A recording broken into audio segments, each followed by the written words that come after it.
விவசாயிகள் no interest loans for farmers. விவசாயிகள் அரசின் பல்வேறு திட்டங்களின் கீழ் வட்டியில்லா கடன் பெறலாம். விவசாயம் மற்றும் அது தொடர்புடைய பணிகளுக்கான பயனுள்ள வகையில் இந்த கடன்கள் வழங்கப்படுகின்றன. விவசாயிகள் விதைகள், உரங்கள், உபகரணங்கள் வாங்க இந்த கடனை பயன்படுத்தலாம். சில மாநில அரசுகள் விவசாயிகளுக்கு வட்டி இல்லாமல் கடன்களை வழங்குகின்றன. இந்த கடன்களுக்கு அபராதங்களை தவிர்க்க சரியான நேரத்தில் திருப்பி செலுத்தினால் போதும். இத்தகைய திட்டங்கள் விவசாயிகளின் நிதிச்சுமையை குறைத்து விவசாய உற்பத்தியை மேம்படுத்துவதும் நோக்கமாக கொண்டுள்ளன. Interest free loan for employers.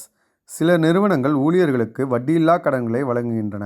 இந்த கடன்கள் வீடு, கல்வி அல்லது மருத்துவம் போன்ற தனிப்பட்ட செலவுகளுக்கு கை கொடுக்கின்றன. அவசர பண தேவை ஏற்படும்போது பணியாளர்களுக்கு உதவும் வகையில் இந்த கடன்கள் வழங்கப்படுகின்றன. இவ்வாறு பெறும் கடனை திருப்பி செலுத்துவது பற்றி கவலைப்பட வேண்டியதில்லை. வழக்கமாக ஒரு குறிப்பிட்ட காலத்திற்கு பணியாளர்களின்